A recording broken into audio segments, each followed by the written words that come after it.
ତୁଳସୀ ଗଛ କାହିଁକି ଶୁଖିଯାଏ? ଜାଣନ୍ତୁ ଏହା ପଛର ସତ୍ୟତା। ଜ୍ୟୋତିଷ ଶାସ୍ତ୍ର ଅନୁଯାୟୀ ଗଛଲତାଗୁଡ଼ିକ ବୁଧଗ୍ରହ ଭାବେ ବିଚାର କରାଯାଏ।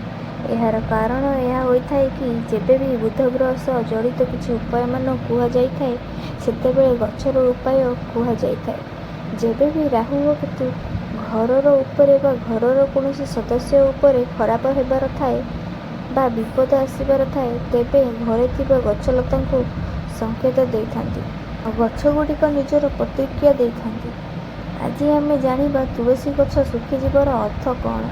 ହିନ୍ଦୁ ଧର୍ମରେ ତୁଳସୀ ଗଛର ବିଶେଷ ମହତ୍ତ୍ୱ ରହିଛି। ତୁଳସୀ ଗଛକୁ ପ୍ରତ୍ୟେକ ହିନ୍ଦୁ ଘରମାନଙ୍କରେ ପୂଜା କରାଯାଏ।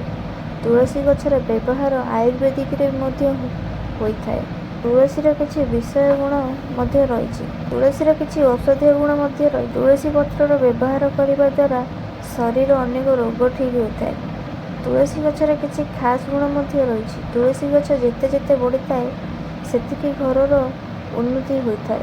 ତୁଳସୀ ପତ୍ରର ବ୍ୟବହାର ଦ୍ୱାରା ଥଣ୍ଡା, କାଶ, କଫ, ଜ୍ୱର ସମସ୍ୟା ଦୂର ହୋଇଥାଏ।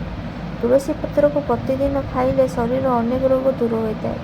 ତେବେ ତୁଳସୀ ଗଛକୁ ନେଇ ଅନେକ କଥାମାନ ଜ୍ୟୋତିଷ ଶାସ୍ତ୍ରରେ କୁହାଯାଇଛି। ତୁଳସୀ ଗଛର ସେବା ଯତ୍ନ ଠିକ୍ ଭାବେ କରିଲେ ଘରର ଉନ୍ନତିରେ ବାଧା ଆସିନଥାଏ।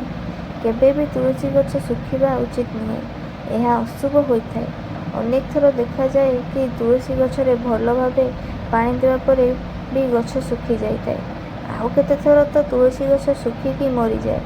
ଜ୍ୟୋତିଷ ଶାସ୍ତ୍ର ଅନୁଯାୟୀ ଏହାର ଅର୍ଥ ଦୁର୍ଭାଗ୍ୟ ସହ ଯୋଡ଼ି ହୋଇଥାଏ। ମନାଯାଏ କି ଯଦି ତୁଳସୀ ଗଛ ହରା ଭରା ହେବାରେ ଲାଗିଥାଏ ଓ ଭଲ ଭାବରେ ବଢ଼ିଥାଏ, ଅନେକ ଥର ତୁଳସୀ ଗଛ ମୂଳରେ ଅନେକ ଛୋଟ ଛୋଟ ତୁଳସୀ ଗଛ ଉଠିଥାଏ। ଯେବେ ବି ଏମିତି ହେବ, ଆପଣ ବୁଝିନେବେ ମା ଲକ୍ଷ୍ମୀଙ୍କର ଆଗମନ ଗୃହକୁ ହୋଇ ଆସିଛି।